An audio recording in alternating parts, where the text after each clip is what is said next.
उद्धवाकडून गोपींचं सांत्वन. पहाटे एका गोपीने नंदाच्या दारात रथ उभा असलेला पाहिला. तो बघून तिला मोठं आश्चर्य वाटलं आणि तिने धावतच जाऊन इतर गोपींना सांगितलं की तिने नंदगोपाच्या दारात रथ उभा असलेला पाहिला आणि तो रथ कृष्ण आणि बलराम ज्या रथातून मथुरेला गेले तसाच होता. सर्व गोपी जमा होऊन तो रथ पाहू लागल्या. त्यांना वाटलं पुन्हा अक्रूर आला आहे का, पण परत अक्रूर येण्याचं कुठचंच कारण नव्हतं. त्या नंदाच्या घरातून एक देखणा पुरुष बाहेर पडताना दिसला. तो अजानुबाहू होता. त्याचे नेत्र कमळाप्रमाणे होते. त्याने सोनेरी रंगाचं वस्त्र परिधान केलं होतं आणि त्यात त्याची सोनेरी कांती शोभून दिसत होती. वाऱ्याने त्याच्या कानातील कुंडलं हेलकावत होती. त्याची चाल सिंहासारखी वाटत होती. तो श्रीकृष्णाचा दूरचा नातेवाईक असल्यामुळे गोपींना आपला कृष्णच परत आला आहे की काय असा क्षणभर भ्रम झाला आणि त्या धावतच त्याच्या दिशेने धावल्या. परंतु हा कृष्णासारखा दिसणारा रुबाबदार मनुष्य कोण आहे ह्याबद्दल त्यांना कुतूहल वाटून राहिलं. त्या जवळ आल्यावर उद्धव त्यांना सामोरा गेला आणि त्याने गोपींना सांगितलं की तो त्यांच्यासाठी कृष्णाचा संदेश घेऊन आलाय. त्याला काहीही बोलू न देता त्या आपलेच गाऱ्हाणे त्याच्यासमोर मांडू लागल्या. त्या म्हणाल्या, आम्हाला माहिती आहे की तू कृष्णाचा मित्र आहेस आणि त्याच्या मात्या पित्यांसाठी त्याचा प्रेमाचा संदेश घेऊन तू इथे आला आहेस. त्याच्या मात्या पित्यांशिवाय प्रेमाचं वृंदावनात कोण आहे? फक्त माता पित्यांबद्दलचे प्रेम मनुष्याचे कायमस्वरूपी असते. बाकीचे सर्व प्रकारचे प्रेम तात्पुरते असते. ते एका फुलावरून दुसऱ्या फुलावर जाणाऱ्या भ्रमरासारखे असते. फुलातील मध संपला की भ्रमर दुसऱ्या फुलांवर निघून जातो. मनुष्याकडील संपत्ती संपली की गणिका त्या मनुष्याला सोडून जाते. रक्षण न करू शकणाऱ्या राजाला प्रजा सोडून जाते. शिक्षण पूर्ण झाल्यावर विद्यार्थी गुरुला सोडून जातो. दक्षिणा मिळाली की ऋत्विज यजमानाला सोडून जातो. फळं नसलेल्या झाडाला पक्षी सोडून जातात. आग लागलेल्या जंगलातून पशु पळून जातात. भोजन झाल्यावर अतिथी गृहस्थाला सोडून जातात. त्याचप्रमाणे श्रीकृष्णाने त्याच्या मात्या पित्यांना संदेश पाठवला असणार की तो आता राजाच्या दरबारात आनंदाने राहत आहे. सर्व गोपी सुरुवातीला उद्धवाला उद्देशून बोलत होत्या, पण थोड्या वेळाने त्याचं अस्तित्व विसरून गेल्या आणि श्रीकृष्णाच्या लीलांच्या आठवणीत रमून गेल्या. त्यातील एक गोपी कृष्णाच्या प्रेमात आणि आठवणीत इतकी अखंड बुडाली होती की तिथे असलेल्या एका भ्रमराला श्रीकृष्णाचा दूत समजून ती त्याच्याशी भाष्य करू लागली. हे भ्रमरा, तू कृष्णासारखा विश्वासघातकी मनुष्याचा दूत बरोबर शोभतोस. तू वेगवेगळ्या फुलांमधून मध गोळा करतोस आणि नंतर त्यांना सोडून जातोस. तू माझ्या पायाला स्पर्श करून माझी क्षमा मागू नकोस, कारण तू अशा माणसाचा दूत म्हणून आलायस ज्याला आमची आणि आमच्या प्रेमाची गरज नाही. तो मथुरेत आनंदी आहे. ज्याप्रमाणे फुलातील मध घेऊन त्यांना सोडून निघून जातोस, त्याप्रमाणे तोही आमचं प्रेम घेऊन आम्हाला सोडून निघून गेलाय. अशा पुरुषाची भक्ती लक्ष्मी कशी काय करते? तो देवाप्रमाणेच आहे असा तिचा गैरसमज झाला असणार. तू तुझ्या 6 पायांनी आमची क्षमा मागायला येऊच नकोस. कृष्णाचं नाव उत्तम श्लोक आहे, पण ते त्याला शोभत नाही, कारण ते नाव फक्त दीनांवर दया करणाऱ्याला लागू आहे आणि तो तर आमच्यावर दया न करता निघून गेलाय. आम्ही त्याच्यासाठी आमचे घरदार, पती, पुत्र आणि अन्य नातेवाईकांना सोडले. तो कृतज्ञपणे आम्हाला सोडून गेलाय. अशा मनुष्याशी आम्ही तडजोड कशी करावी? तू म्हणशील इतकं होऊन सुद्धा आम्ही त्याचीच गाणी गातोय, कारण आम्ही त्याला विसरूच शकत नाही. त्याची स्तुतीपर गाणी म्हणून आम्ही त्याच्याबद्दलचा राग आणि द्वेष विसरण्याचा प्रयत्न करतोय. अनेक लोक सर्वस्वाचा त्याग करून संन्यासी बनतात. त्याला सर्वसंग परित्याग म्हणतात, पण ते आम्ही करू शकत नाही. त्यानंतर त्या उद्धवाकडे वळल्या आणि म्हणू लागल्या, आपण कृष्ण आणि त्याच्याबरोबर घालवलेले आनंदाचे दिवस ह्या विषयावर बोलूयाच नको. असं बोलून सुद्धा त्यांना कृष्णाबद्दल विचारल्याशिवाय चैन पडेना. त्या उद्धवाला विचारू लागल्या, श्रीकृष्ण कसा आहे? तो मथुरेतच राहत आहे का? तो गुरुकुलातून परत आला का? त्याला कधीतरी वृंदावनाची आठवण येते का? नंद यशोदेच्या घराची, त्याचे सवंगडी गोपाळांची आठवण येते का? त्याच्या प्रेमाच्या गुलामीत बद्ध झालेल्या आमच्याबद्दल तो कधीतरी बोलतो का? आम्ही त्याला परत बघू शकू का ह्याबद्दल साशंक आहोत. त्यानंतर त्यातील एक गोपी उद्धवाला म्हणाली, आमचा कृष्ण कसा आहे? तुम्हाला त्यांनी पाठवले का? आम्ही तुमचा आदर करतो. आमच्यावर दया करून तुम्ही आम्हाला त्याला भेटायला घेऊन जाल का? पण तो आता शहरातील बायकांमध्ये रमला असेल. त्याच्या सुसंस्कृत वागण्यामुळे आम्ही त्याला गावंढळच वाटणार. पण खरं खरं सांगा, त्याला आमची आठवण येते का? असं बोलून त्या गोपी रडू लागल्या. गोपींचं कृष्णावरील आत्यंतिक प्रेम बघून उद्धवाला अतिशय आश्चर्य वाटलं. तो त्यांचं सांत्वन करत म्हणाला, कृष्णाबद्दलच्या तुमच्या भक्तीने माझी मती गुंग झाली आहे. अशी भक्ती सहजासहजी कुणाला मिळत नाही. पण तुम्ही भाग्यवान आहात की कृष्णाची अशी भक्ती करण्याची संधी तुम्हाला मिळाली. अनेक जन्मांमध्ये अनेक सत्कृत्य करून सुद्धा किंवा हजारो वर्ष तपश्चर्या केल्याने अशी भक्ती मिळू शकते आणि ती तुम्हाला सहज मिळालेली आहे. तुमची कृष्णाबद्दलची भक्ती इतकी पवित्र आहे की मला पवित्र जलात स्नान केल्यासारखं वाटतंय.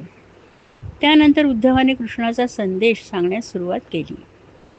तो गोपींना म्हणाला, श्रीकृष्ण म्हणतो, माझ्या प्रिय गोपींनो, माझ्याशिवाय वृंदावनात राहणं तुम्हाला किती कठीण आहे ह्याची मला पूर्ण कल्पना आहे. पण माझ्यावर विश्वास ठेवा. हा विरह फक्त शरीरांचा आहे. माझा आत्मा आणि तुमचा आत्मा एकच आहे. माझ्याबद्दलच्या काही गोष्टी मला तुम्हाला सांगायच्या आहेत. ह्या विश्वातील सर्व सजीव आणि निर्जीवांचा मीच अंतरात्मा आहे. त्यामुळे तुमचा माझ्याशी पूर्णपणे कधीही वियोग होऊ शकत नाही. सर्व भौतिक पदार्थांमध्ये ज्याप्रमाणे आकाश, वायू, अग्नी, जल आणि पृथ्वी ही महाभूते व्यापलेली आहेत, त्याचप्रमाणे मी मन, प्राण, पंचमहाभूते, इंद्रिये आणि त्यांच्या विषयाचा आश्रय आहे. मी सर्व चराचर सृष्टीमध्ये व्यापलेला आहे आणि माझ्या मायेच्या द्वारे निरनिराळ्या रूपांमध्ये मी प्रकट होतो. मीच या चराचर सृष्टीचा निर्माता, पालनकर्ता आणि संहारक आहे. मायेपासून वेगळा असलेला आत्मा विशुद्ध ज्ञानस्वरूप असून त्रिगुणांशी त्यांचा काहीसुद्धा संबंध नाही. तरीसुद्धा जागृती, स्वप्न आणि सुषुप्ती ह्या मायेच्या 3 वृत्तींमुळे तो प्रत्ययास येतो. जागा झालेल्या मनुष्याला ज्याप्रमाणे स्वप्न खोटं आहे हे लक्षात येतं, त्याचप्रमाणे मनुष्याला मोक्ष मिळवायचा असेल तर प्रत्यक्ष दिसणाऱ्या वस्तू स्वप्नांप्रमाणे खोट्या आहेत हे त्याने समजून घ्यायला पाहिजे. आपल्या मनावर आणि इंद्रियांवर ताबा ठेवला पाहिजे. वेदाभ्यास, योग, तपश्चर्या ह्यांच्याद्वारे अनेक प्रयत्न केले पाहिजेत. अनेक ऋषींनी माझ्याशी एकरूप होण्यासाठी वेगवेगळे भक्तिमार्ग अवलंबिले आहेत. अष्टांग योग, तपश्चर्या, माझ्यावर लक्ष केंद्रित करण्यासाठी अपार शारीरिक कष्ट घेतलेत. पण तुम्ही माझ्यावर जी भक्ती केली आहे ना आणि जे प्रेम मला दिले आहे ते ह्या सर्वांच्या कितीतरी पटीने जास्त आहे आणि लवकरच तुम्ही माझ्यापाशी येऊन पोचाल. ज्याप्रमाणे सर्व नद्यांना शेवटी सागराला मिळण्याची आस असते, त्याचप्रमाणे तुमचे चित्त दिवसरात्र माझ्याकडेच लागले असल्यामुळे तुम्हीही माझ्याकडेच याल. माझ्या ह्या विरहामुळे तुमचे माझ्याबद्दलचे प्रेम जास्तच तीव्र होणार आहे. मी दिसत नसल्यामुळे तुम्ही सतत माझाच विचार करत असणार आणि दूर असलेल्या व्यक्तीबद्दल किंवा वस्तूबद्दल नेहमीच जास्त आस लागून राहते. एक क्षणही असा विचार मनात आणू नका की मी तुमचा त्याग केला आहे किंवा तुम्हाला विसरलो आहे. मी कधीच तुम्हाला विसरणार नाही आणि पूर्वी वृंदावनात असताना तुम्ही मला जितक्या प्रिय होतात ना, तितक्याच अजूनही आहात. माझ्या या संदेशाने तुम्हाला नक्कीच दिलासा मिळाला असेल आणि हे नक्की लक्षात ठेवा की लवकरच तुम्ही माझ्याजवळ येऊन पोचाल. उद्धवातर्फे पाठवलेला श्रीकृष्णाचा संदेश ऐकून गोपींच्या विरहाची व्यथा थोडी कमी झाली आणि त्यांच्या जीवाला थोडा तरी दिलासा मिळाला. उद्धवाने सांगितलेल्या बऱ्याच गोष्टींचे आकलन त्यांना झाले नाही, पण एक गोष्ट त्यांना नक्की कळली, ती म्हणजे त्यांचा प्रिय श्रीकृष्ण त्यांना अजिबात विसरला नव्हता. केवळ त्यांना दिलासा देण्यासाठी त्याने मथुरेहून त्याच्या मित्राला संदेश घेऊन पाठवलं होतं की तो त्यांच्यावर खूप प्रेम करतो आणि कायम करत राहील. उद्धव काही दिवस वृंदावनात वास्तव्य करून राहिला आणि सर्व वेळ तो कृष्णाच्या लीलांचं वर्णन ऐकत होता. त्याला मनात गोपींबद्दल आदर आणि कौतुक वाटू लागलं. गोपींनी भगवंतांजवळ आपल्यासाठी खास स्थान प्राप्त केले होते. काही काळाने त्याने नंद, यशोदा आणि इतर सर्व गोपालांचा निरोप घेतला आणि अत्यंत प्रेमळपणाने गोपींचा निरोप घेऊन तो रथात बसला. सर्व वृंदावनवासियांनी त्याला अश्रू भरल्या नयनांनी निरोप दिला. उद्धव मथुरेत पोचल्यावर त्याने श्रीकृष्णाची भेट घेतली आणि वृंदावनात काय घडलं त्याची इत्थंभूत माहिती त्याला दिली. ती ऐकून श्रीकृष्णाला आनंद झाला. श्रीकृष्णाला त्रिवक्रेला दिलेले वचन आठवत होतं. तो एकदा उद्धवाकडे गेला आणि तिथून ते दोघे त्रिवक्रेच्या घरी गेले. तिचे घर साधे पण सुंदर होते. श्रीकृष्णाला घरी आलेला पाहून ती आनंदाने अवाक झाली. तिने उत्तम रेशमी आसने त्यांना बसायस दिली. उद्धवाने त्या आसनास वंदन केले आणि तो जमिनीवर बसला. श्रीकृष्णाने तिला दिलेल्या वचनाप्रमाणे तिची इच्छापूर्ती केली. अक्रूराचं हस्तिनापुराला गमन. कृष्ण आणि बलराम आपल्या मात्यापित्यांजवळ बसून मथुरेतल्या अनेक कथा ऐकत असत. ते दोघे जेव्हा वृंदावनात वाढत होते तेव्हा मथुरेतील अनेक घडलेल्या घटना त्यांचे आईवडील त्यांना सांगत होते. दोन्ही भावांना आपले नातेवाईक कोण, त्यांची नावे, त्यांच्याशी असलेले नाते, त्यांचे स्वभाव ह्याची इत्थंभूत माहिती त्यांना हवी होती आणि त्याची ते वडिलांना विचारणा करत होते. वसुदेव त्यांना म्हणाला, मुलांनो, तुम्ही तुमच्या सर्व काका आत्या ह्यांना भेटायला पाहिजे. त्यानंतर त्याने आपल्या बहिणींबद्दल त्यांना माहिती दिली. तो म्हणाला, माझी एक बहीण माझे पिता शूरसेन ह्यांनी त्यांचा मित्र कुंतीभोज ह्याला स्वतःचं मूल नसल्यामुळे दत्तक दिले. तिचं खरं नाव पृथा होतं, पण कुंती भोजाने तिचं नाव कुंती ठेवलं. कुंती अतिशय गोड सुंदर स्वभावाची होती. तिचा विवाह कुरुवंशातील राजपुत्र पंडू ह्याच्याशी झाला. कौरव यादव एकमेकांची चुलत भावंडे होती, कारण कौरवांचा पूर्वज पुरु आणि यादवांचा पूर्वज यदू हे एकमेकांचे भाऊ होते आणि ते दोघेही चांद्रवंशीय सम्राट ययातीचे पुत्र होते. पंडूच्या मोठ्या भावाचं नाव धृतराष्ट्र होतं, पण तो जन्मांध असल्यामुळे राज्यकारभारात पंडू आपले काका भीष्माचार्य यांच्या मदतीने करत असे, कारण भीष्माचार्यांनी आजन्म ब्रह्मचारी राहण्याची प्रतिज्ञा केली होती. त्यानंतर पंडूला शाप मिळाल्यामुळे तो आपल्या दोन्ही पत्नी कुंती आणि माद्री यांच्याबरोबर वनात राहत होता. तिथेच त्याचा मृत्यू झाला आणि त्याची पत्नी माद्री सती गेली. तेव्हा कुंती आपल्या 5 पुत्रांना, म्हणजे तिचे 3 आणि माद्रीचे 2 घेऊन चंद्रवंश सम्राटाची राजधानी हस्तिनापूर इथे आली.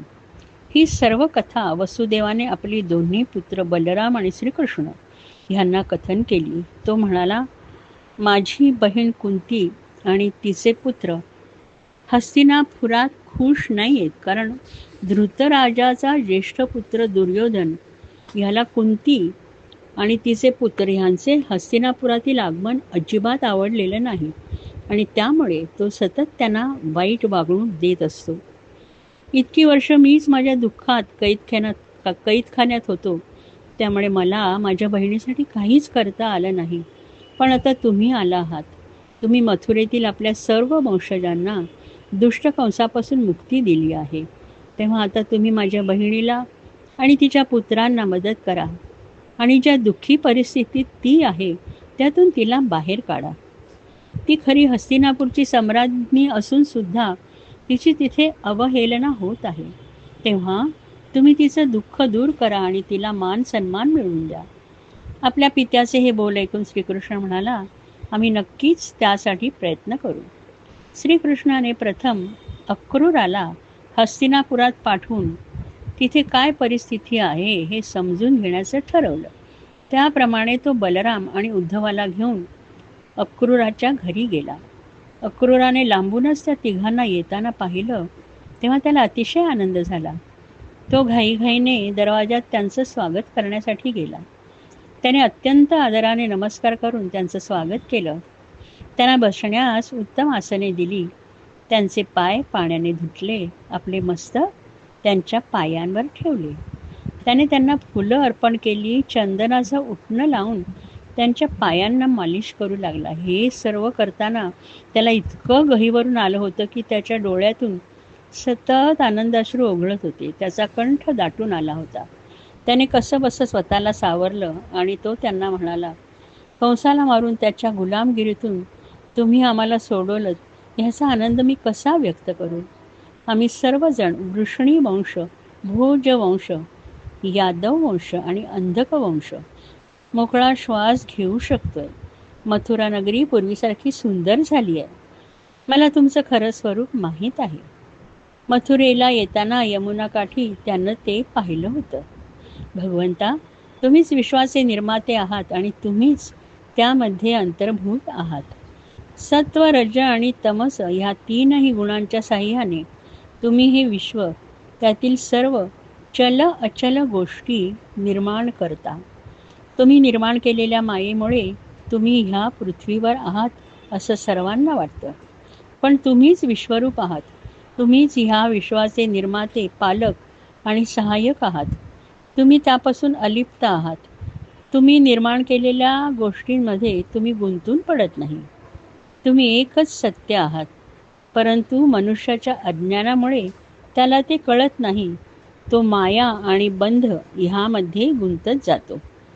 तुम्ही ह्या पृथ्वीवर देवकी आणि वसुदेव यांचे पुत्र म्हणून जन्म घेतलाय ही तुमची माया आहे. पण मी नशीबवान आहे की ह्यामध्ये तुमचा काय हेतू आहे हे मला माहीत आहे. तुम्ही ह्या पृथ्वीवर अनेक राक्षसी प्रवृत्तींचा आणि त्यांच्या सैन्याचा नाश करून पृथ्वीचं ओझं कमी करण्यासाठी जन्म घेतलाय.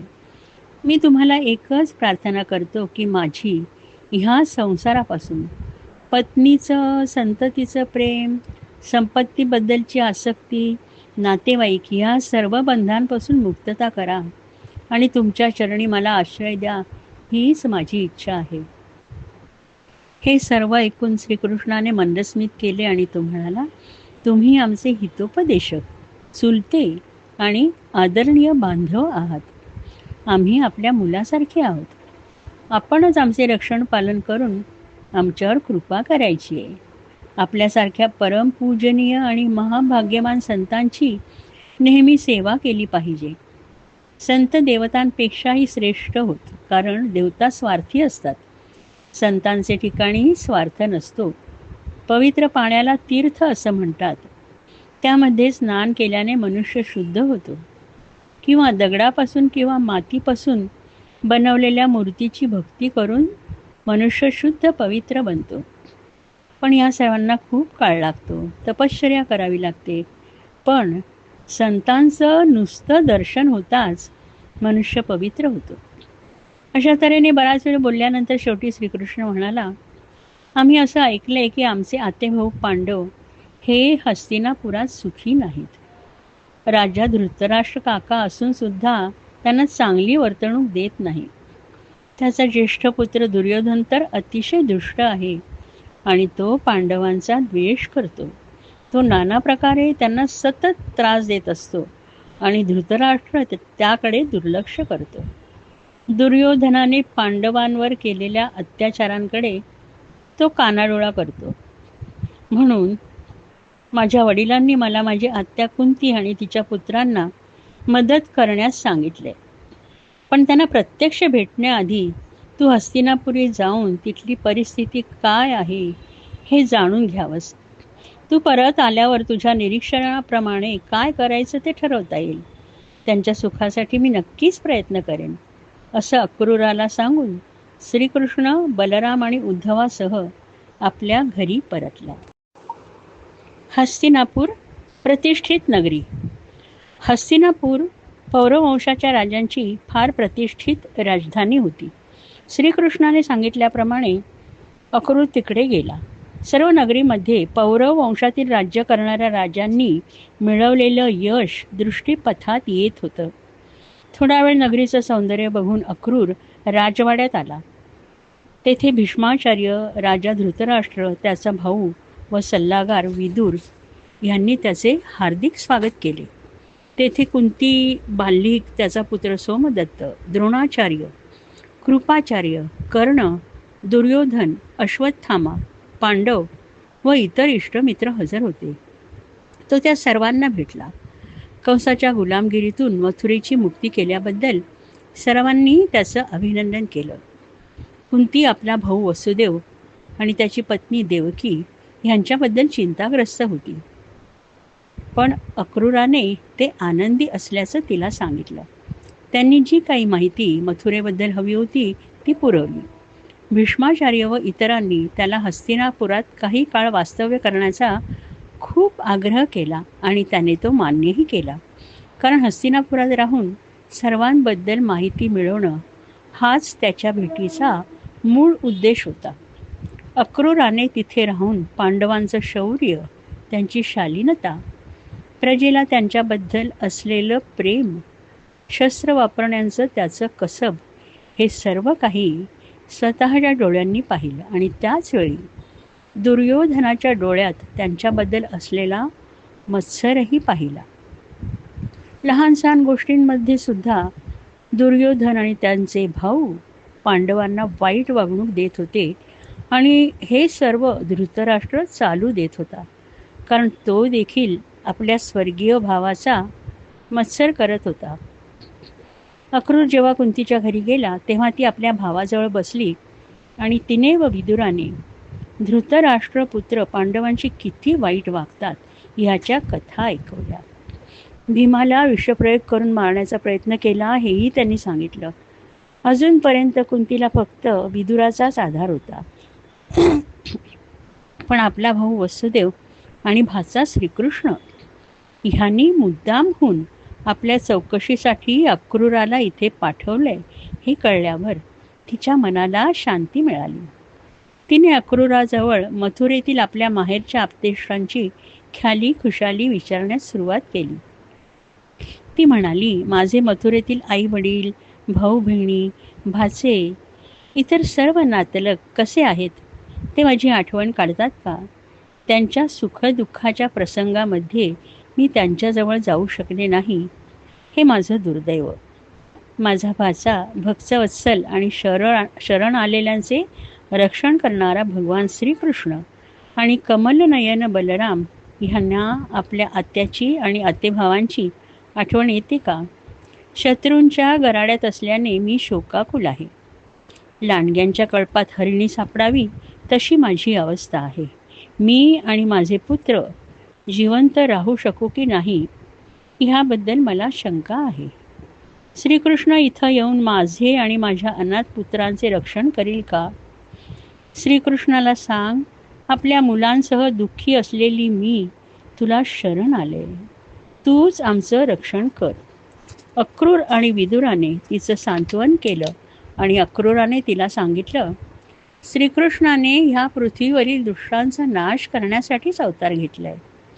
तो दुर्योधनासारख्या दुष्टांना नक्कीच शिक्षा करेल, तेव्हा तू काळजी करू नकोस.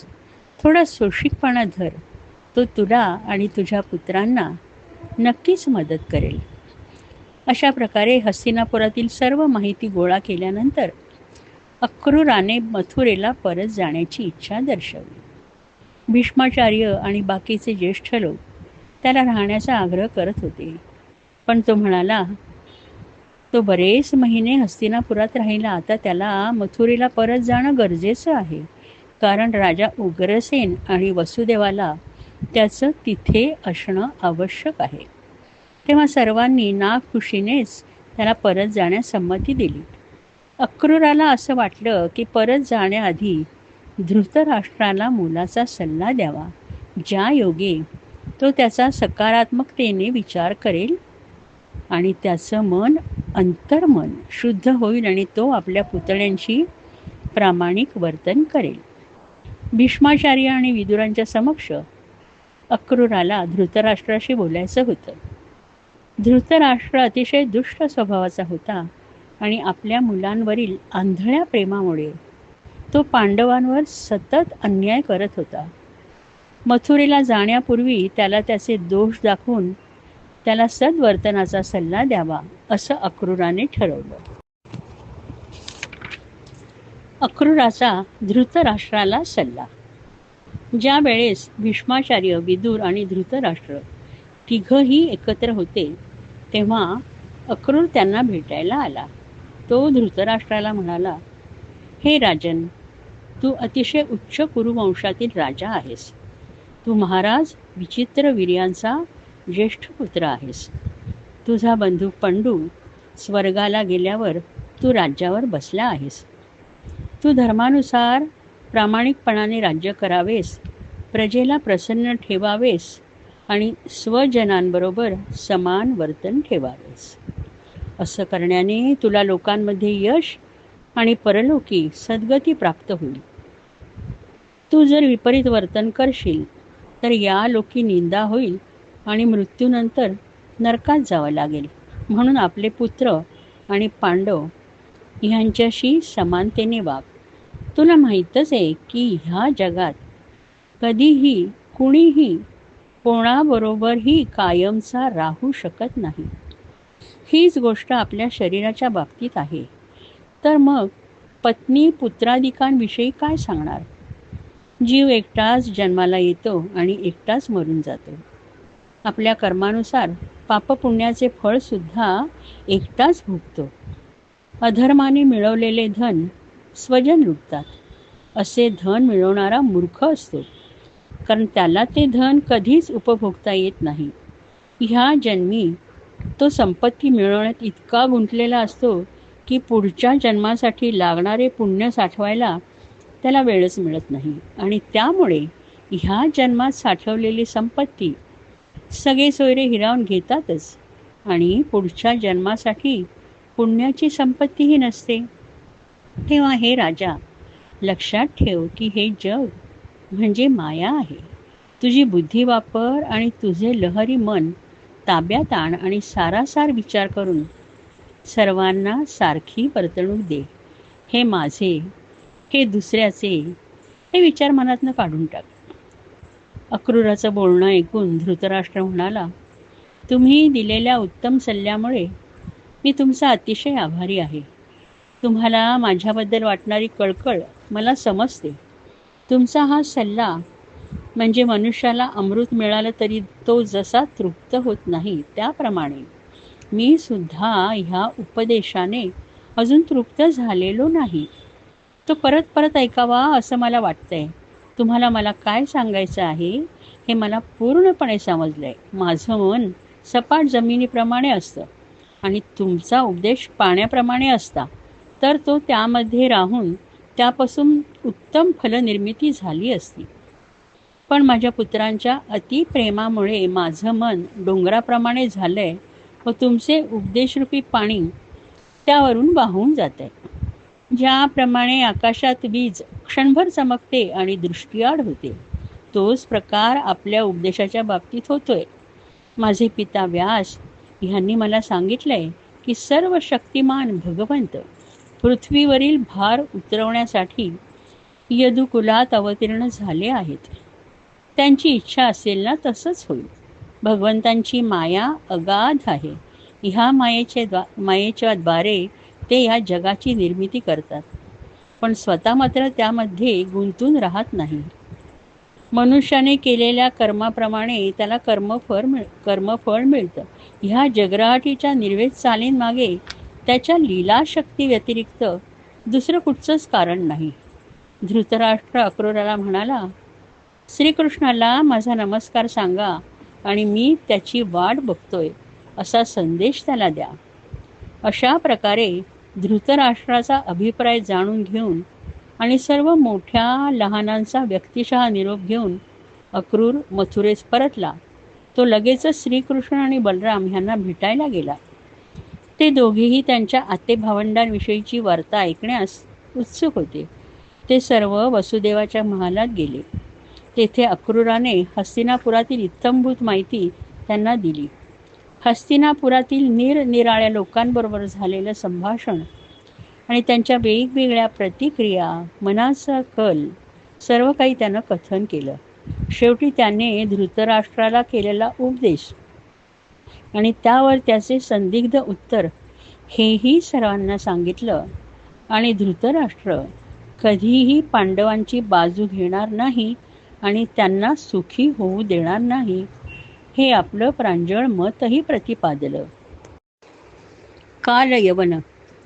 जरासंध ज्यावेळेस 18व्या वेळी मथुरेवर आक्रमण करायला निघाला, तेव्हा त्याला कालयवन नावाचा अतिशय बलाढ्य राजा भेटला. हा अतिशय धैर्यवान राजा होता. त्याला जरासंधाच्या अपमानास्पद पराभवाविषयी माहीत होतं. कृष्ण आणि बलरामाने त्याला कसे नामोहरम करून त्याच्या सैन्याचा नाश केला होता, हे सुद्धा त्याला माहीत होतं. कालयवनाने जरासंधाला मदत करण्याचं ठरवलं. तो स्वतःची 3 कोटी म्लेंछ सेना आणि स्वतः जरासंधाच्या मदतीस निघाला. ह्या दोन्ही सेनांनी मथुरा नगरीला वेढा दिला. हे पाहून बलराम आणि कृष्ण यांनी विचार केला की ह्यावेळी जरासंध आणि कालयवन या दोघांकडून मथुरेवर म्हणजेच यादवांवर जे संकट आले ना, ते भयंकर आहे. ह्या दोघांच्याही सेनेने मथुरेला वेढा घातला आहे आणि दोघेही अतिशय बलाढ्य राजे आहेत. ते आपल्या सेनेचा नाश करतील आणि आपल्या बांधवांना मारतील किंवा कैद करून घेऊन जातील. तेव्हा श्रीकृष्णाने असं ठरवलं की समुद्राच्या मध्यभागी आपण एक नवीन नगर निर्माण करू, जिथे कुणालाही प्रवेश करणं कठीण जाईल. त्यानंतर आपल्या सर्व लोकांना आपण तेथे पोचवू, म्हणजे ते तिथे सुरक्षित राहतील आणि त्यानंतर आपण ह्या कालयवनाचा वध करू. अशा प्रकारे बलरामाशी सल्लामसलत केल्यानंतर श्रीकृष्णाने देवांचा शिल्पकार विश्वकर्मा ह्याच पाचारण केले आणि त्याला समुद्रात नगर कसं उभारायचं ह्याच्या सूचना दिल्या. विश्वकर्माने आपली संमती देऊन कामास सुरुवात केली. ह्या नगरातील सर्वच वस्तू अद्भुत होत्या. त्या नगराची लांबी रुंदी 96 मैलांची होती. त्या नगरात सर्व ठिकाणी विश्वकर्म्याचे वास्तुज्ञान आणि शिल्पकलेचे नैपुण्य प्रकट झाले होते. वास्तुशास्त्रानुसार तेथे सडका, चौक आणि व्यापारी पेठा ह्यांची रचना केली होती. अनेक उपवने होती आणि त्यामध्ये देववृक्ष व वेगवेगळ्या वेली होत्या. इथल्या घरांना सोन्याची शिखरे आणि स्फटिकांच्या गच्च्या होत्या. धान्य ठेवण्यासाठी चांदी, पितळेची गोदामे बनवली होती. तेथील महाल सोन्याचे होते आणि त्यावर सुवर्ण कलश बसवलेले होते. त्यांची शिखरे रत्नांची होती व फरशीपाचू पोळे ह्यांनी बनवलेल्या होत्या. अशा ह्या स्वप्ननगरीचे नाव होते द्वारका. इंद्राने ह्यावेळी श्रीकृष्णासाठी सुधर्मा नावाची सभा पाठवली. वरुणाने मनोवेगाने धावणारे पांढरे घोडे पाठवले. कुबेराने राजाचे खजिने भरून जातील इतकी संपत्ती पाठवली. सर्व देवांनी अनेक वेगवेगळ्या भेटी देऊन द्वारकेला समृद्ध केलं.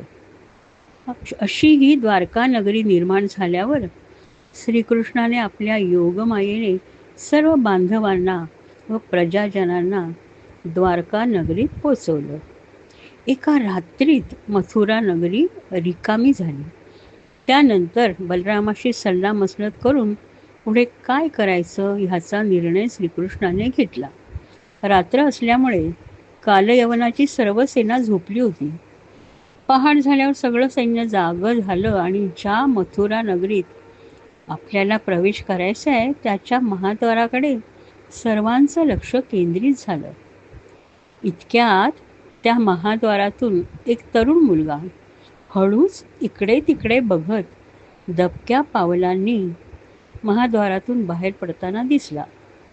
तो तिथून पळून जाण्याचा प्रयत्नात असल्याने त्याच्या लक्षात आले, ही घटना आपल्या राजाच्या कालयवनाच्या कानावर घातली पाहिजे. ह्या उद्देशाने सैनिक राजाकडे गेले आणि त्यांनी पाहिलेली घटना त्याच्या कानावर घातली आणि राजाला विनंती केली की त्याने स्वतः येऊन त्या तरुणास पाहावे आणि पुढे काय करायचं ह्याच्या सूचना द्याव्यात. कालयवन आपल्या तंबूतून बाहेर आला. त्याच्या सैनिकांनी दाखवलेल्या जागेकडे गेला. तो एक क्षण थक्क होऊन तिथेच थबकला. मथुरेच्या मुख्य दरवाजातून बाहेर पडणारा तरुण, अर्थातच कृष्ण, उगवत्या चंद्राप्रमाणे सुंदर दिसत होता. त्याचं श्यामल शरीर अत्यंत देखणं होतं. त्याने रेशमी पितांबर परिधान केला होता. त्याच्या छातीवर श्रीवत्स चिन्ह शोभून दिसत होतं. गळ्यात कौस्तुभमणी झगमगत होता. त्याचे बाहू लांब आणि पिळदार होते. त्याचे नेत्र ताज्या कमळाप्रमाणे किंचित तांबूस होते. त्याच्या ओठांवर मनाला भुरळ घालणारं मंद स्मित होतं आणि कानात माशाच्या आकाराची कुंडले चमचमत होती. कालयवनाने नारदांकडून श्रीकृष्णांचं वर्णन ऐकलं होतं, त्यामुळे हाच श्रीकृष्ण वासुदेव आहे ह्याची त्याला खात्री पटली. श्रीकृष्णाच्या हातात एकही शस्त्र नव्हतं. तो एकटा होता. ह्या संधीचा फायदा घेऊन श्रीकृष्णाला पकडायचं आणि ठार मारायचं असं कालयवनाने ठरवलं. आपल्या ह्या पराक्रमामध्ये जरासंध आणि कंसाच्या सहकाऱ्यांना आनंद होईल याची त्याला खात्री पटली. श्रीकृष्ण मुद्दामूनच द्वारापाशी थांबला आणि कालयवनाने आपल्याला ओळखलं आहे ह्याची खात्री झाल्यावर तो इकडे तिकडे बघत नगरीपासून दूर पळून जाऊ लागला. कालयवनाकडे पण कुठचंच शस्त्र नव्हतं. तो त्याच्या मागे पळू लागला. श्रीकृष्णानं मागे वळून बघितलं आणि कालयवन आपल्या मागे येत आहे हे पाहून आपण जणू काही जीवाच्या आकांताने पळतोय असं त्याने कालयवनाला भासवलं. त्याला असं पळताना पाहून कालयवन पण जोरात पळू लागला आणि त्याला म्हणाला, हे भेकडा, थांब. तू तर खूप शूर आहेस असं मी ऐकलं होतं. तू कंसाला तुझ्या हाताने मारलंस. जरासंधाच्या सैन्याचा 17 वेळा पराभव करून त्याला सळो की पळो करून सोडलंस. तुझ्यात हिंमत असेल ना तर माझ्याशी लढा दे. तू मला चाणूर आणि मुष्टिकासारखा समजू नकोस. मी पोलादाप्रमाणे आहे आणि मला मारणं इतकं सोपं नाही. म्हणूनच तू माझ्यापासून दूर पळतोयस. तो वेगाने धावत होता आणि आता श्रीकृष्ण आपल्या आटोक्यात आला आहे असं वाटत असतानाच श्रीकृष्ण निसटून पुढे जात होता. तो तर प्रत्यक्ष परब्रह्म होता. तो सर्वांपलीकडे होता. तो कालयवनाच्या हाती कसा काय लागणार? कालयवन मात्र ह्याला आपण काही क्षणातच पकडू ह्या अहंकारात होता. ह्याप्रमाणे त्यांची शर्यत चालूच राहिली. तो रस्ता संपला आणि समोर मोठा पर्वत दिसू लागला. श्रीकृष्ण त्या पर्वताच्या दिशेने पळू लागला. श्रीकृष्ण आता गुहेत जाऊन लपणार हे कालयवनाच्या लक्षात आले. तो गर्वाने स्वतःशीच म्हणाला, गुहेत लपून ह्याची माझ्यापासून सुटका थोडीच होणार आहे. किती मूर्ख आहे हा. असा विचार करत असतानाच श्रीकृष्ण त्या गुहेत अदृश्य झाला. काही क्षणातच कालयवनानेही त्या गुहेत प्रवेश केला.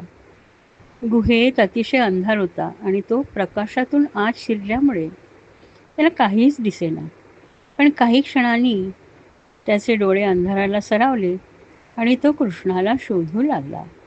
तितक्यात काही अंतरावर एक मनुष्याची आकृती जमिनीवर झोपलेली दिसली. त्याचा चेहरा दिसत नव्हता. कालयवन उद्धटपणे म्हणाला, कृष्णा, लोक तुझ्या शौर्याबद्दल आणि साहसाबद्दल मोठमोठ्या गोष्टी करतात, पण तू ना अगदीच भ्याड आणि मूर्ख आहेस. तुला काय वाटलं, तू असं झोपेचं सोंग घेतल्याचं नाटक करतोयस आणि ते बघून मी तुला सोडून देईन? चल, उठ आणि माझ्याबरोबर लढाई कर. पण झोपलेल्या माणसाने काहीच हालचाल केली नाही. त्याने काही काळ वाट पाहिली आणि मग मात्र त्याचा संयम संपला. तो झोपलेल्या मनुष्याजवळ गेला आणि म्हणाला, तू अशा शब्दांनी उठणार नाहीस, तुला लाथेनेच उठवलं पाहिजे. असं म्हणून त्याने आपले बोल कृतीत आणले आणि झोपलेल्या कृष्णाला लाथ मारली. झोपलेला माणूस थोडा हलला. त्याने आपले डोळे उघडून कुणी आपल्याला उठवलं ते तो बघू लागला. कालयवनाच्या लक्षात आलं की तो कृष्ण नव्हता, जो कोणी तिऱ्हाईत होता. त्याचे डोळे रागाने लालबुंद झाले होते आणि त्यातून जणू काही अंगार बाहेर पडत होता. एका क्षणात कालयवनाच्या शरीराची राख झाली. स्कंध 10 उत्तरार्ध. जरासंधाचा मथुरेला वेढा. कंसाच्या 2 राण्या होत्या, अस्ती आणि प्राप्ती. त्या दोघीही मगधाचा बलाढ्य सम्राट जरासंध ह्याच्या कन्या होत्या. पतीच्या मृत्यूनंतर त्या अतिशय दुःखी झाल्या आणि आपल्या पित्याच्या घरी निघून गेल्या. तिथे गेल्यावर त्यांनी मथुरेत काय घडलं, श्रीकृष्णाने कंसाचा कसा वध केला, ह्याबद्दलची हकीकत आपल्या पित्याला सांगितली. ते ऐकून जरासंध अतिशय क्रोधित झाला आणि त्याने क्रोधाने पृथ्वी यादवरहित करण्याचा निश्चय करून युद्धाची जंगी तयारी केली. 23 अक्षौहिणी सैन्यासह यदूंची राजधानी असलेल्या मथुरेला त्याने 4 बाजूनी वेढा दिला. जरासंधाची सेना जणू खवळलेल्या समुद्रासारखी दिसत होती. मथुरा नगरी लहान होती आणि ते सर्व सैन्य बघून मथुरेतील लोक अतिशय भयभीत झाले. ते पाहून श्रीकृष्णाच्या मनात अनेक विचार आले. त्याने पृथ्वीचा भार कमी करण्यासाठीच मनुष्यावतार धारण केला होता. तेव्हा त्याने ठरवलं, ह्यावेळेस आपण फक्त जरासंधाच्या सैन्याचा नाश करावा आणि जरासंधाला तसंच सोडून द्यावं. कारण जरासंधाने आपले मांडलिक असलेल्या पायदळ, घोडदळ, रथी, हत्तींनी युक्त अशा अनेक अक्षौहिणी सेना एकत्र केल्या आहेत. पृथ्वीला भार झालेला यांचा आपण नाश केला पाहिजे. परंतु जरासंधाला ह्यावेळी आपण मारता कामा नये, कारण तो जिवंत राहिल्यास पुन्हा असुरांची पुष्कळशी सेना घेऊन येईल आणि मी ती नष्ट करेन. अशा तऱ्हेने जरासंधाला प्रत्येक वेळी जिवंत सोडल्यास तो जास्तीत जास्ती वेळा आक्रमण करेल आणि जास्तीत जास्ती सैन्याचा नाश करून पृथ्वीचा भार हलका करता येईल. तो बलरामाशी अशी चर्चा करत असतानाच सूर्याप्रमाणे तेजस्वी 2 रथ आकाशातून खाली उतरले. त्यामध्ये युद्धाची सर्व सामुग्री आणि 2 सारथी होते. तेव्हा श्रीकृष्ण बलरामाला म्हणाला, ह्यांच्या मदतीने आपण जरासंधाच्या सैन्याचा नाश करूया. असं म्हणून त्यांनी आपापली कवचे धारण केली आणि ते रथात बसून मथुरेहून निघाले. त्यावेळी त्यांनी आपापली आयुधे आणि थोडीशी सेनाही बरोबर घेतली. दारुक सारथी असलेल्या श्रीकृष्णाने नगराबाहेर आल्यावर पंचजन्य शंख फुंकला. त्याचा नाद ऐकून शत्रुसेनेच्या हृदयात धडकी भरली. जरासंधाने प्रथमच श्रीकृष्णाला पाहिलं. त्याच्या जवळ येऊन तो तुच्छतेने म्हणाला, हे कृष्णा, तू तर अतिशय अधम आहेस. तू आपल्या स्वतःच्याच मामाचा वध केला आहेस. तुझ्यासारख्या पापी आणि लहान माणसाबरोबर लढण्याची मला अजिबात इच्छा नाही. तुझ्यासारख्या भेकडांबरोबर लढणं माझ्या सामर्थ्याला कमीपणाचं आहे. तेव्हा तू माझ्या दृष्टीसमोरून निघून जा. शक्य असेल तर तुझ्या भावाला बलरामाला माझ्याशी युद्ध करायला पाठव. माझ्या बाणांनी जेव्हा त्याला मृत्यू येईल तेव्हा तो स्वर्गात जाईल. तुमच्यात जर हिंमत असेल ना तर मला मारा. हे ऐकून श्रीकृष्ण म्हणाला, हे मगध राजा, जे खरे शूर असतात ते तुझ्यासारखी प्रौढी मिरवत नाहीत. ते त्यांच्या कृतीतूनच त्यांचं शौर्य दाखवतात. तुझा मृत्यू जवळ येतोय. मरताना रोगी जसा बरळतो तशी तुझी ही बडबड आहे. आम्ही तुझ्या बोलण्याकडे लक्ष देत नाही. त्यानंतर युद्धाला सुरुवात झाली आणि सर्व रणांगणावर धुळीचे लोट पसरले. मथुरेतील नागरिक जे आपल्या गच्चीवर जाऊन युद्ध बघण्याचा प्रयत्न करत होते त्यांना नुसते लाल ढग दिसत होते. श्रीकृष्ण आणि बलराम कुठेच दिसत नव्हते आणि कृष्णाचा गरुड चिन्ह असलेला, बलरामाच्या ताडवृक्षाचं चिन्ह असलेला रथ काहीच दिसत नव्हतं. श्रीकृष्ण आणि बलराम अतिशय योजनाबद्ध रीतीने जरासंधाच्या सैन्याचा नाश करत होते. ते दोघंही त्याच्या हत्ती, घोडे, रथ आणि पायदळ अशा चतुरंग सेनेचा संहार करत होते.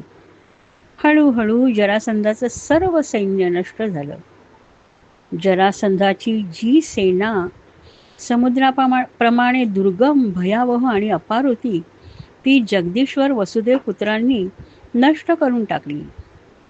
जे भगवान तिन्ही लोकांची उत्पत्ती, पालन आणि संहार करतात त्यांनी शत्रूंच्या सेनेचा असा नाश करणं ही काही आश्चर्याची गोष्ट नव्हती. जरासंधाचा रथ मोडून पडला, त्याचा सारथी मारला गेला. तेव्हा बलरामाने जरासंधाला आपल्या बाहूंनी पकडलं, पण श्रीकृष्णाने बलरामाला त्याला सोडून देण्यास सांगितलं. दुःख, संताप आणि अपमान ह्यामुळे जरासंध बेडापिसा झाला. ज्या दोन भावांना तो मूर्ख आणि निर्बल समजत होता त्यांनी त्याचे एवढे मोठे सैन्य नष्ट केले होते आणि कृष्णाने त्याच्यावर दया दाखवून त्याला सोडून देण्याची अपमानास्पद वर्तणूक केली होती. त्या दोघांना तो अजिबात क्षमा करणार नव्हता. तसाच तो मगधास निघून गेला, पण त्याच्या मनात मात्र अपमानाचा सळ टोचत होता. त्याच्या सहकाऱ्यांनी त्याची समजूत घालण्याचा खूप प्रयत्न केला. ते म्हणाले, हे राजा, तू खूप शूर आहेस. तुझ्या नशिबाने तुला साथ दिली नाही म्हणून ह्या दोघांकडून तुझा पराजय झाला. तेव्हा निराश होऊ नकोस. परंतु जरासंधाची समजूत पटली नाही. त्यांनी दिलेला दिलासा त्याला नको होता. त्याने मोठे तप करायचे ठरवले आणि परत युद्ध करण्याचं निश्चित केलं. श्रीकृष्ण आणि बलराम मथुरेस परत गेले. त्यांनी कंसाला तर मारलं होतंच, शिवाय जरासंधाचाही पराभव करून त्याला परत पाठवलं होतं. सर्व मथुरा नगरी आणि नागरिक अतिशय आनंदी झाले होते. देवतांनी त्यांच्यावर फुलांचा वर्षाव केला. श्रीकृष्णाने नगरात प्रवेश करताच शंख, नगारे, तुतारी, वीणा, बासरी अशी अनेक मंगलवाद्ये वाजू लागली. नागरिक आनंदोत्सव साजरा करत होते. श्रीकृष्णाने रणभूमीवरून अपरंपार धन आणि अलंकार आणले होते. ते सर्व त्याने यादवराज उग्रसेनाला दिले. पण जरासंध स्वस्थ बसला नाही. त्याने 17 वेळा, दरवेळी 23 अक्षौहिणी सेना एकत्रित करून श्रीकृष्णाच्या छत्राखाली असलेल्या यादवांशी युद्ध केलं. पण दरवेळी त्याची सर्व सेना नष्ट होत असे आणि तो अपमानित होऊन मगधेस परतत असे. प्रत्येक वेळी होणाऱ्या ह्या अपमानाने त्याची मानखंडना होत असे, पण त्याने आपले प्रयत्न सोडले नाहीत. शेवटी त्याला एक असा मनुष्य मिळाला जो त्याला यादवांशी युद्ध करण्यास मदत करणार होता. राजा मुचुकुंद. राजा परीक्षिताने शुक्राचार्यांना थांबून प्रश्न केला, हा झोपलेला सामर्थ्यवान मनुष्य कोण होता की ज्याच्या केवळ दृष्टिक्षेपाने बलवान कालयवनाची राख झाली? तो कोण होता? महादेवांनी ज्याप्रमाणे कामदेवाची राख केली त्याप्रमाणे त्याने कालयवनाची राख केली. हे सामर्थ्य त्याच्यात कुठून आलं? तो गुहेत का झोपला होता? तो कुठल्या वंशातला होता? तुम्ही कृपा करून माझ्या या सर्व शंकांचं निरसन करा. तेव्हा शुक्राचार्यांनी सांगण्यास सुरुवात केली. ते म्हणाले, सूर्यवंशात माधांत नावाचा प्रसिद्ध सम्राट होता. त्याचा पुत्र मुचुकुंद होता. हा राजा ब्राह्मण भक्त, सत्यप्रिय आणि अतिशय शूर होता. तो देवांना अतिशय प्रिय होता. एकदा असुरांबरोबर लढताना इंद्रादी देवांनी आपल्या रक्षणासाठी त्याची मदत मागितली. तेव्हा मुच्चुकुंदाने आपले पृथ्वीवरील राज्य सोडून तो अनेक वर्षे देवांचं रक्षण करण्यासाठी असुरांशी लढला. त्यानंतर महादेव पुत्र कार्तिकेय ह्याला देवांचा सेनापती म्हणून नेमलं गेलं. तेव्हा इंद्रादी देव मुचुकुंदाला म्हणाले, हे राजन, गेली कित्येक वर्षे तू सतत लढाई करत आमचं रक्षण केलंस. आता तूही थकला आहेस. कार्तिकेय सेनापती झाल्यामुळे आम्ही तुझी या जबाबदारीतून मुक्तता करत आहोत. पण तुझी मदत घेताना आम्ही तुझ्यावर अन्याय केलाय. तुझ्या अनुपस्थितीत तुझे राज्य चालवत होते ते तुझे सर्व नातेवाईक, तुझे सल्लागार हे सारे काळाच्या ओघात लोप पावलेत. तू पृथ्वीवर गेल्यावर आपली नगरी ओळखू शकणार नाहीस इतका त्यामध्ये बदल झालाय. आणि हे सर्व आमच्यामुळे झालंय. तेव्हा तू मागशील तो कोणताही वर मी तुम्हाला द्यायला तयार आहे. असं इंद्र त्याला म्हणाला. तो म्हणाला, फक्त मोक्ष मागू नकोस, कारण तो देण्याचा अधिकार फक्त नारायणांचा आहे. हे सर्व ऐकल्यावर मुचुकुंद स्तब्ध झाला. आता त्याच्या राज्यात काहीच राहिलं नव्हतं. त्याच्या एक गोष्ट लक्षात आली की इतकी वर्ष लढत राहिल्यामुळे तो अतिशय थकला होता आणि त्याला विश्रांतीची, झोपेची गरज होती. त्याने इंद्राला सांगितलं, मला असा वर द्या की मी खूप काळापर्यंत निद्रावश होईन.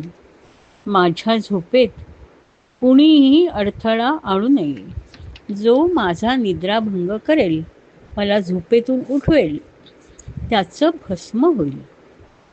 इंद्राने तथास्तु म्हटलं आणि पुढे असंही म्हटलं की जो कोणी मूर्ख तुला झोपेतून उठवेल त्या क्षणी तुझ्या डोळ्यातील अंगाराने त्याची राख होईल. मुचुकुंदाने गृहेत प्रवेश केला आणि तिथे तो संपूर्ण कृतयुग आणि त्रेतायुग झोपला आणि आता द्वापारयुगही संपत आलं होतं. श्रीकृष्णाला मुचुकुंदाला मोक्ष मिळवून द्यायचा होता. तो त्याला पात्र होता. श्रीकृष्णाला माहीत होतं की कालयवनाला मारण्याचा उत्तम उपाय म्हणजे निद्रिस्त मुचुकुंदाच्या समोर आणून त्याचा निद्राभंग करणे, ज्या योगे कालयवनाचं भस्म होईल. त्यामुळे श्रीकृष्णाने ही सर्व लीला केली होती. मुचुकुंदाला आता पूर्णपणे जाग आली होती. त्याच्या डोळ्यांसमोर एक देवपुरुष उभा होता. त्याचे रूप मेघाप्रमाणे सावळे होते. त्याने रेशमी पितांबर परिधान केला होता. वक्षस्थळावर चिन्ह होतं आणि गळ्यात तेजस्वी कौस्तुभमणी चमकत होता. त्याला 4 हात होते. गळ्यात वैजयंतीमाला शोभत होती. सुंदर मुखकमल प्रसन्नतेने खुललं होतं. मकराकृती कुंडले कानात झगमगत होती आणि त्यांची प्रभा त्याच्या सुंदर चेहऱ्यावर पडली होती. त्याच्या ओठांवर स्मितहास्य होते. त्याच्या तेजामुळे प्रभावी झालेल्या मुचुकुंद राजाने त्याला भीतच विचारलं, आपण कोण आहात? काट्याकुट्यांनी भरलेल्या ह्या निबिड जंगलात आपल्या कमलाप्रमाणे कोमल असणाऱ्या चरणांनी का बरं फिरताय? ह्या पर्वताच्या गुहेत येण्याचा आपला हेतू कोणता? आपण मूर्तिमंत तेज असलेले अग्निदेव किंवा सूर्य, चंद्र, देवराज इंद्र ह्यापैकी कोणी आहात का? आपण ब्रह्मा, विष्णू, महेश ह्या त्रिमूर्तीपैकी आहात का? पण आता माझी खात्री झाली की आपण प्रत्यक्ष परमपुरुष नारायण आहात. मी एक इक्ष्वाकू वंशी मर्त्य क्षत्रिय राजा आहे. माझं नाव मुचुकुंद असून युवानश्व माझे आजोबा होते आणि माझ्या पित्याचे नाव मांधाता असं होतं. फार पूर्वी मी इंद्रदेवांना असुरांशी लढण्यास मदत केली होती आणि खूप दमलो होतो. तेव्हा इंद्रदेवांनी मला मनसोक्त झोप घेण्याचा वर दिला होता. त्याप्रमाणे मी झोपलो असताना कोणीतरी मला येऊन उठवलं. मी त्याला कधीच बघितलं नव्हतं. त्याच्या पापानेच त्याला जाळून टाकलं आणि त्यानंतर आपण माझ्या दृष्टीस पडलात असं म्हणून मुचुकुंदाने श्रीकृष्णाला साष्टांग प्रणिपात केला आणि म्हणाला, आपल्या असह्य तेजाने माझी शक्ती क्षीण झाली आहे. मी आपल्याला फार वेळ पाहू शकत नाही. त्याला अत्यंत प्रेमाने वर उठून श्रीकृष्ण मेघध्वनीप्रमाणे गंभीर आवाजात म्हणाला, मुचुकुंदा, माझे जन्म आणि कर्मे आणि नामे हजारो आहेत. एखादा पुरुष आपल्या अनेक जन्मांमध्ये पृथ्वीवरील धुळीचे कण मोजू शकेल, पण माझे जन्म, गुण, कर्म आणि नामे यांची कधीच गणती करू शकणार नाही. मीच भूतकाळ आहे, मीच वर्तमान काळ आहे आणि मीच भविष्य काळ आहे. मी अमर्याद आहे. माझा थांग कुणालाच लागत नाही. पण मी तुला तुझ्याकडे का आलो ह्याचं रहस्य सांगणार आहे. पृथ्वीवर अतिशय अधर्मी राजे जन्माला आले आहेत. त्यांच्या पापांमुळे आणि अधर्मामुळे पृथ्वीवर फार मोठं ओझं झालं होतं. तिने ब्रह्मदेवांकडे जाऊन त्याबद्दल तक्रार केली. ब्रह्मदेव माझ्याकडे आले. तिला मदत करण्याचं मी ब्रह्मदेवांना वचन दिलं. चंद्रवंशाचीच छोटी शाखा असलेल्या यादव वंशात वसुदेवाच्या घरी त्याचा पुत्र म्हणून मी जन्म घेतला. मला कृष्ण म्हणून लोक ओळखू लागले. मी कंस आणि त्याचे अनेक पापी असुर सहकारी यांचे वध केले. तुझ्याकडून ज्याची राग झाली तो कालयवन राजा अतिशय दुष्ट आणि पापी होता. तू ह्या गुहेत आहेस हे मला माहीत होतं आणि इंद्राने तुला दिलेला वरही माहीत होता. तो माझा फार मोठा भक्त आहेस. तू माझा फार मोठा भक्त आहेस. तेव्हा तुला जे काही हवं असेल ते माझ्याकडे माग. मी माझ्या भक्तांना कधीच निराश करत नाही. मुचुकुंदास मोक्षप्राप्ती. श्रीकृष्णाच्या या शब्दांनी मुचुकुंद भावनातिरेकाने निशब्द झाला. त्याच्या डोळ्यातून अश्रुधारा वाहू लागल्या. त्याने बोलण्याचा प्रयत्न केला, पण त्याचा कंठ दाटून आला होता. तोंडातून शब्द बाहेर पडत नव्हते. थोड्या वेळाने तो भानावर आला. त्याने आपल्या भावनांना आवर घातला आणि तो म्हणाला, हे परमेश्वरा, आपल्या चरणांच्या सेवेव्यतिरिक्त दुसरा कोणताही वर मला नको. आपल्या चरणी मला मोक्ष मिळावा हीच माझी इच्छा आहे. हे परमेश्वरा, सर्व विश्व तुझ्या मायेच्या जाळ्यात गुंतून पडते. पुरुष, स्त्रिया सर्वांना फक्त ऐहिक सुख हवं असतं. त्यांना खऱ्या सत्याची तुझ्याबद्दलची जाणीव होत नाही. इंद्रियांमार्फत मिळणारी सर्व सुखे क्षणभंगूर आहेत, याची त्यांना जाणीवच नसते. सर्वजण आपली बायका, मुले, संपत्ती ह्यामध्ये इतकी गुंग असतात की तुझ्या अस्तित्वाचा त्यांना विसर पडतो. संसारातील लहान सहान गोष्टींनी ते दुःखी होतात. अतिशय दुर्लभ असा मनुष्यजन्म मिळणं ही फार भाग्याची गोष्ट आहे, पण मनुष्याला त्याची जाणीवच होत नाही. आपल्याला मिळणाऱ्या मनुष्य जन्माचा उत्तम उपयोग करणं त्याला कळतच नाही. निर्बुद्ध मनुष्य तुझी उपासना न करता पशुप्रमाणे जीवन व्यतीत करत राहतो. ज्याप्रमाणे एखादी गाय चरत चरत गवताच्या मागे जाते आणि गवताने झाकलेल्या विहिरीत पडते, त्याचप्रमाणे मनुष्य देखील इंद्रिय भोगांच्या मागे जात खड्ड्यात पडतो. मी पण एकेकाळी फार मोठा सम्राट होतो. लक्ष्मीचा माझ्यावर वरदहस्त होता. माझ्या इतके ह्या जगात कुणीच मोठे नाही असा माझा समज होता. माझी पत्नी, माझी मुलं ह्यामध्येच मी गुंग होतो. ह्या मायाजालात माझ्या आयुष्याची कित्येक वर्ष मी फुकट घालवली. तुझा विचार करायला सुद्धा माझ्याकडे वेळ नव्हता. मी हे विसरत होतो की तूच काळ आहेस आणि हे क्षणभंगूर जीवन तुझ्या उदरात कधी गडप होऊन जाईल समजणार सुद्धा नाही. स्वयंपाकघरात एखाद्या भांड्यात लोणी ठेवलेलं असतं आणि ते खाण्यासाठी उंदीर बसलेला असतो आणि तो खाण्यासाठी प्रयत्न करत असतो. पण ह्याच वेळी साप उंदराला खाण्यासाठी टपून बसलेला असतो. उंदीर लोणी खाण्यासाठी एवढा उत्सुक असतो की आपल्याला खाण्यासाठी साप बसलाय ह्या धोक्याची त्याला अजिबात कल्पना नसते. त्याचप्रमाणे मनुष्य सुख मिळवण्याच्या नादात इतका मग्न असतो की त्यालाही जाणीवच होत नाही की सर्पाप्रमाणेच काळ त्याला आणि त्याच्या सर्व इच्छांना नष्ट करण्यासाठी सज्ज होऊन बसलाय. कितीही श्रेष्ठ किंवा कितीही शूर राजा असला तरी शेवटी काळ त्याला नष्ट करतोच आणि शेवटी त्याच्या शरीराची राख होते किंवा किडे मुंग्यांना खाण्यासाठी ते शरीर वापरलं जातं. वृद्धापकाळ जवळ आल्यावर मनुष्याच्या लक्षात येतं की कधीतरी आपल्याला मृत्यूस सामोरे जावे लागणार. तेव्हा मग तो तप करायला सुरुवात करतो. परंतु त्यामागील उद्देशही हाच असतो की मृत्यूनंतर मला स्वर्गप्राप्ती होऊ दे. त्याच्या तपामुळे त्याला स्वर्गप्राप्ती होऊ शकते, पण त्याचं पुण्य कमी झालं की त्याला परत पृथ्वीवर जन्म घ्यावा लागतो आणि हे चक्र अव्याहतपणे चालूच राहते. जेव्हा मनुष्य साधू संतांच्या सानिध्यात येतो, जेव्हा त्याला सत्संग घडतो, तेव्हा त्याच्या उपदेशामार्फत बंधमुक्त होण्यासाठी आपण कोणता मार्ग अवलंबावा ह्याचं त्याला ज्ञान होतं आणि त्याची बुद्धी स्थिर होते. संसारातील काही गोष्टींचा तो हळूहळू त्याग करू लागतो आणि त्याचं चित्त परमेश्वरात ठाई लागतं. मी स्वतःला नशीबवान समजतो, कारण अपघातानेच मी माझ्या बायका मुलांच्या बंधनातून बाहेर पडलो. मी त्यांच्यापासून फार मोठा काळ दूर राहिलो आणि त्यामुळे ती बंधने आपोआप तुटली गेली. हे प्रभू, मला तर दुसरं काहीही नको. सत्वगुण, रजोगुण, तमोगुण विरहित निर्गुण अशा परमपुरुषास म्हणजेच आपणास मी शरण आलोय.